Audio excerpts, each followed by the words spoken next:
Numeric and generating functions हम लोग पढ़ रहे थे, जिसमें हमने numeric function in numeric functions का जनरेटिंग फंक्शन पिछले वीडियोस में कवर कर लिया था। और आज के इस वीडियो में जो जनरेटिंग न्यूमेरिक फंक्शन का हम जनरेटिंग फंक्शन निकालेंगे वो है a r equal to r are minus one. और ये बहुत ही सिंपली निकालना। चलो फिर इसको निकालते हैं।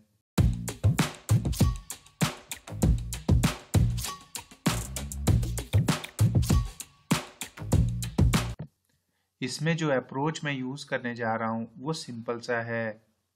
मैंने पिछले वीडियोस में भी आपको बताया था कि मुझे जो फोकस करना है वो z raised to the power r पे करना है।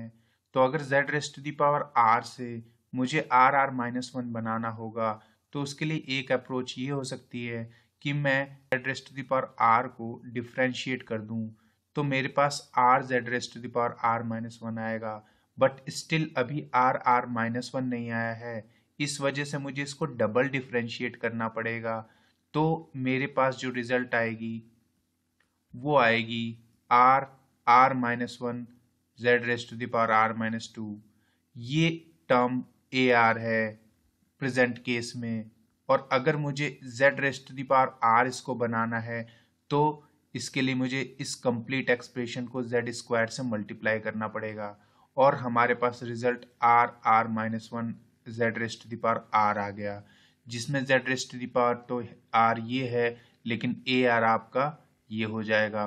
तो ये अप्रोच मैं यूज करने वाला हूँ कंप्लीट सीरीज में। और आप पाएंगे कि इसी के साथ हम कई सारे जनरेटिंग फंक्शंस भी देखेंगे न्यूमेरिक फंक्शन के। जैसे हमें पता है दिस जीपी सीरीज, तो इसमें z raise to the power r का कोफिशिएंट क्या है, वन। इसका मतलब यहाँ पर ए आर है वन, और इसका जनरेटिंग फंक्शन जो है वो है अपने पास one upon one minus Z. इसको हम ऑलरेडी निकाल चुके थे, यहाँ आप देख सकते हो। उसके बाद हमने जो अप्रोच अभी यूज करनी थी, उसके लिए मुझे इस एक्सप्रेशन को यहाँ पर जो z raise to the power r है, इसको डिफरेंशिएट करना पड़ेगा। इसको डिफरेंशिएट करने के लिए कंप्लीट एक्सप्रेशन को डिफरेंशिएट करना पड़ेगा। जैसे इसको मैं डिफरेंशिएट करूंगा तो ये टर्म बन जाएगी जीरो, और z का differentiation one, then z square का two Z, Z cube three Z square and so on. Z raise to the power are का जो डिफरेंशिएशन होगा वो होगा Z R Z raise to the power are minus one. इसके next term जो होगा वो जेड आर प्लस वन होगा, और इसके नेक्स्ट टर्म जो होगा वो जेड आर प्लस टू होगा। तो इसको डिफरेंशिएट करेंगे तो मेरे पास ये मिलेगा, और इसको डिफरेंशिएट करने पे next term and so on. अब यहाँ से आप देख सकते हो कि यहाँ पर भी एक Z raise to the power आ रहा है जिसका कोएफिशिएंट आर प्लस वन है।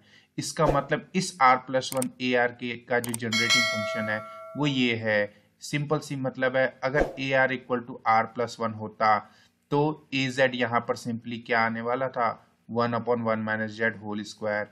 इस एक्सप्रेशन को भी आई होप हम लोग निकाल चुके हैं, आप यहाँ देख सकते हो। इसमें अभी देखो आप, यहाँ पर r है, मुझे इस r के साथ r माइनस वन और मल्टीप्लाई में लाना है। तो इसके लिए मुझे इस कंप्लीट इक्वेशन को वापस से डिफरेंशिएट करना पड़ेगा, ताकि ये r इस r माइनस वन के साथ आ जाए। तो मैं चलो डिफरेंशिएट करता हूं again. Let me differentiate again it with respect to z। So इस केस में क्या होगा, ये क्वांटिटी जीरो बन जाएगी डिफरेंशिएशन। यहाँ पे to dot differentiation of z is one, three dot to and z आप देख पा रहे होगे। उसी तरह अगर मैं r z raise to the power r minus one को डिफरेंशिएट करूंगा तो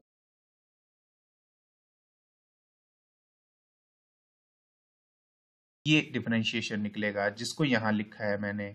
अब इस एक्सप्रेशन को थोड़ा सा, मेरा कंसर्न इससे है, बट और इसमें समझने के लिए z raise to the power are का जो कोएफिशिएंट है वो मैं देखता हूँ क्या आएगा। अगर यहाँ पर z raise to power are minus two है तो नेक्स्ट टर्म जो होगा raise to the power minus one. Similarly z r, अगर आप यहाँ देख रहे हो इस वाले एक्सप्रेशन में जेड आर का जो कोएफिशिएंट है वो क्या है, r plus one r plus two. इसका मतलब अगर a r equal to r plus one और आर प्लस टू पूछता तो जनरेटिंग फंक्शन का होता वो ये होता two upon one minus z whole cube.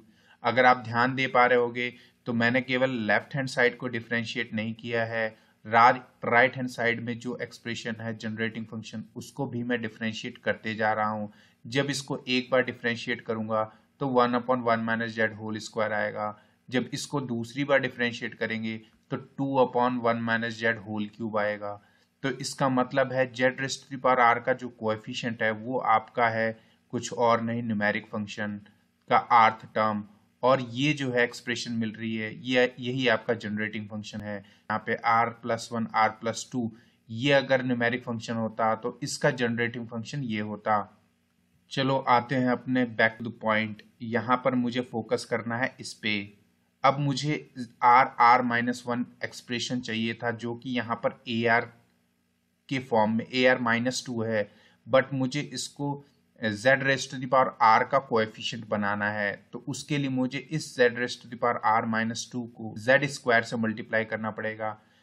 पहले इसको z से मल्टीप्लाई करते हैं, क्योंकि z से मल्टीप्लाई करने के बाद हमारे पास एक और नया एक्सप्रेशन आएगा, नया जनरेटिंग फंक्शन, नया न्यूमेरिक फंक्शन। तो z से मल्टीप्लाई करने पे हमारे पास आप देखो यहाँ पे z से मल्टीप्लाई करूंगा तो ये expression z raise to the power r बन जाएगी और इसका कोएफिशिएंट क्या है r, r+1। यहाँ पे भी z मल्टीप्लाई हो जाएगा। तो इसका मतलब अगर ar r+1 है, अगर ये न्यूमेरिक फंक्शन है तो इसका जनरेटिंग फंक्शन क्या होने वाला है 2z/1 - z होल क्यूब। अब वापस से z से मल्टीप्लाई करते हैं, क्योंकि हमें z स्क्वायर से ही मल्टीप्लाई करना था, लेकिन एक नया न्यूमेरिक और एक नया जनरेटिंग फंक्शन मुझे देखना था, इस वजह से मैंने केवल z से मल्टीप्लाई किया। अब मैं वापस से z स्क्वायर से मल्टीप्लाई करता हूँ इस एक्सप्रेशन को, तो मेरे पास जो रिजल्ट आएगा वही हमारा इस प्रॉब्लम का सॉल्यूशन है। इसको z से मल्टीप्लाई करेंगे तो आप देखोगे ये बन जाएगा z raise to the power r, और आपके पास ये expression z raise to the power r का कोएफिशिएंट जो है वो कुछ और नहीं, न्यूमेरिक फंक्शन का rth टर्म है, और RHS में जो टर्म बन रही है वो कुछ और नहीं, इसका न्यूमेरिक फंक्शन है। r+1 अगर न्यूमेरिक फंक्शन है तो उसका जनरेटिंग फंक्शन 1/1 - z स्क्वायर होगा।